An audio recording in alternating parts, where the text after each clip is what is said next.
Le sommeil est essentiel, c'est un besoin vital. Lorsque nous ne parvenons pas à dormir, cela devient rapidement une véritable détresse. Aujourd'hui, notre obsession pour le sommeil a pris des proportions alarmantes.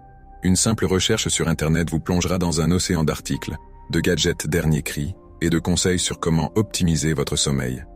Réveils intelligents, filtres anti-lumière bleue, routine de coucher parfaite. Tout un marché nous répète que nous dormons mal. Pas assez longtemps, pas assez profondément, ou pas dans la bonne position. Pire encore, certains articles nous alertent sur des conséquences dramatiques, manque de sommeil, risque accru de maladies graves, voire une espérance de vie raccourcie. L'une des plus grandes inquiétudes, l'idée qu'il faut impérativement dormir au moins 7 heures par nuit pour rester en bonne santé.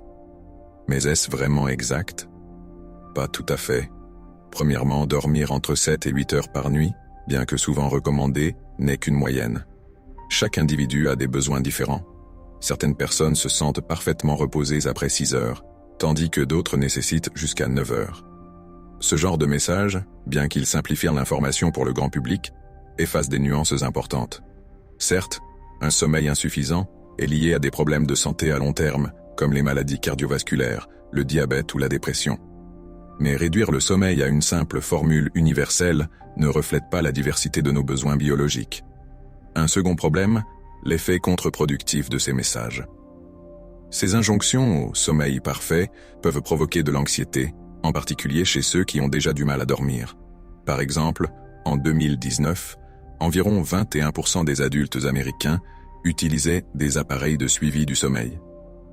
Ce chiffre ne cesse d'augmenter. Et, soyons honnêtes, il est fascinant de savoir combien de temps nous avons dormi ou de suivre nos phases de sommeil profond et paradoxales. Mais cette obsession des données peut nous jouer des tours. Elle a même conduit à l'apparition d'un nouveau trouble, l'orthosomnie. L'orthosomnie, ou l'obsession d'obtenir un sommeil parfait, entraîne paradoxalement des problèmes de sommeil encore plus importants. Comment savoir si vous dormez suffisamment? Plutôt que de se focaliser sur un nombre d'heures rigide, certains experts recommandent de se poser 3 questions simples. 1. Est-ce que je me sens reposé pendant la journée? 2. En général, est-ce que je dors toute la nuit sans trop d'interruptions? 3. Si je me réveille, suis-je capable de me rendormir facilement? Si vous répondez oui à ces questions, alors vous dormez probablement assez bien et il n'y a pas lieu de vous inquiéter. En revanche, si vous avez des difficultés persistantes avec votre sommeil, il est préférable de consulter un médecin pour écarter tout trouble sous-jacent, comme l'apnée du sommeil ou l'insomnie chronique. Des solutions simples et efficaces. Inutile de dépenser une fortune en gadgets ou filtres de lumière bleue.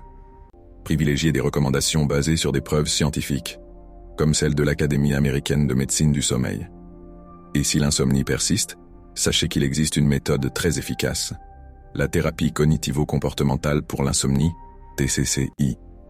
Cette thérapie, qui ne nécessite aucun médicament, a un excellent taux de réussite. En fin de compte, l'objectif n'est pas de courir après un sommeil parfait, mais de respecter les besoins uniques de votre corps et de retrouver un rapport apaisé avec votre repos.